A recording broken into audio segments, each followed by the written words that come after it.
In the past 2 decades, Shanghai Cooperation Organization has emerged as a key player in Eurasian space, and it contributes 60% of Eurasian territory, 40% of the world population and almost 25% of world's GDP. Hello everyone, welcome to the new series of Drishti IS. I am Ritu and today we are going to discuss an important topic of IR, and the title of today's topic is SCO Summit 2023 and what's on the table for India. Before moving to the points of discussion, first of all we will discuss previous day MCQ. Who is the present spokesperson of United Nations Human Rights Council? And your answer would be B. Moving to the points of discussion, the news. First of all, we will discuss the news about SCO, who is attending, what are the expectations from this summit, India and SCO, practice question for prelims and mains. Moving to the news part. So, on 4th of July, Prime Minister Narendra Modi will host a virtual summit of Shanghai Cooperation Organization, and among all this summit, all the member countries are expected to join this summit, including the Chinese President, Russian President and Prime Minister of Pakistan as well. And this meeting is going to be held in a very crucial time. And why this time is very crucial? Because there is a tense kind of situation between India and Pakistan, India and China, and there is a warlike situation in European countries, because we have seen there is a problems going in France, there is problems going in Russia, there is problem going in Ukraine. So in this background, this summit is going to be held. Moving to the next part, which is about SCO. So SCO is a permanent intergovernmental international organization and it has founded in 15th June 2001, and India became its member in 2017 along with the Pakistan. And who are the member countries of SCO? China, India, Kazakhstan, Kyrgyzstan, Russia, Pakistan, Tajikistan and Uzbekistan. And what they focus on? So they mainly focus on the regional security issues, fight against regional terrorism, ethnic separatism and religious extremism. So this is the brief about the SCO. Moving to the next slide. Who is attending? So as you all know that there are 8 member countries in this SCO. So all member countries are expected to join this summit.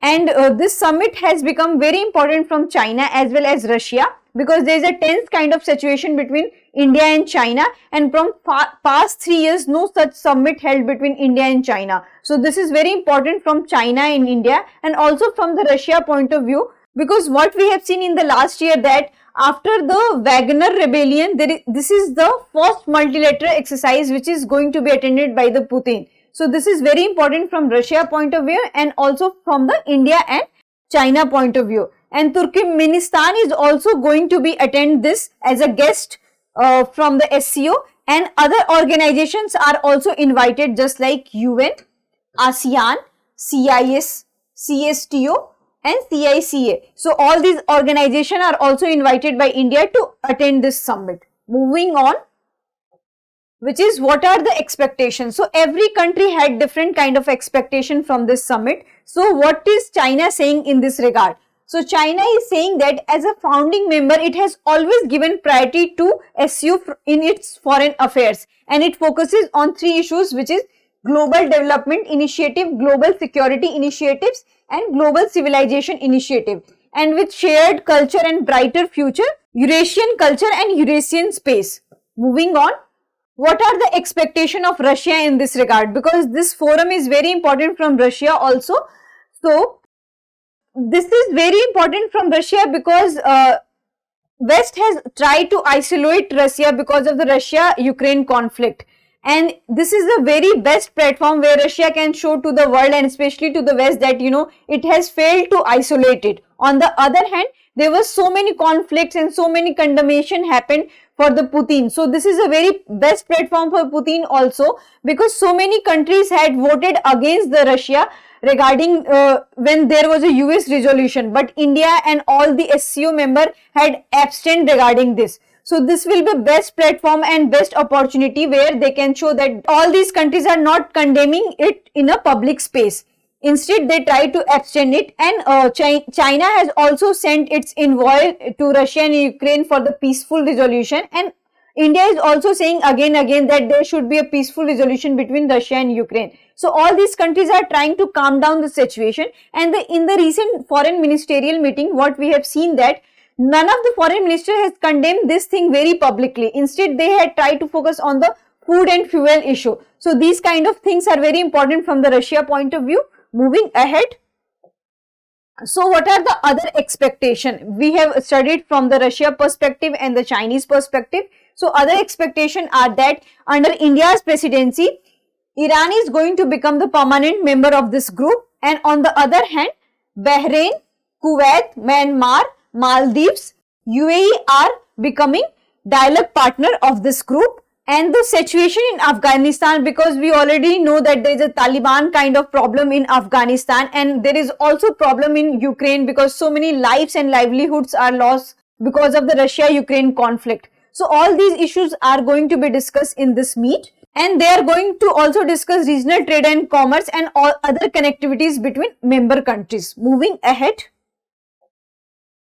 India and SCO. So what are the key priorities for the Indias? Because it is a forum for India where it can show to the balance that it has a good relation with the East also, and it has a good relation with the West also. Because in this September, India is going to lead G20 summit. So here India has to balance between East and West. On the other hand, India will also look its national issues, just like the counter-terrorism issues, border issues.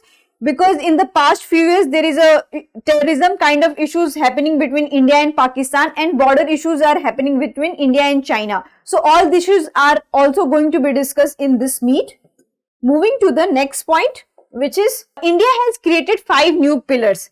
And what are the 5 pillars? Startups and innovation, traditional medicine, digital inclusion, youth empowerment, and shared Buddhist heritage. So in all these areas, what we have seen that India has upper hand, and it has capacity to lead whole the world, because India is a country which is becoming the startup hub. It has also given Ayurveda to the whole world, and digital inclusion. More than 30 million people uses internet in this country, and it has a huge youth population, and it has also regarded as a birthplace of Buddhism and Jainism. So all these areas where India has an upper hand. Moving ahead.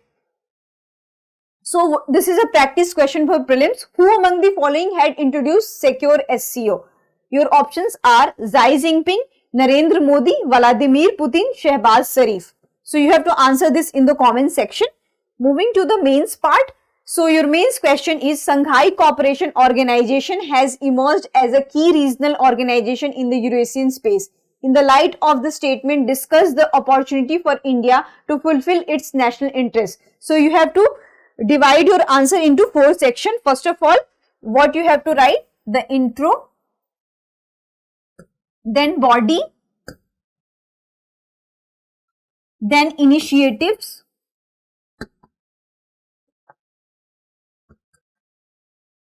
and conclusion.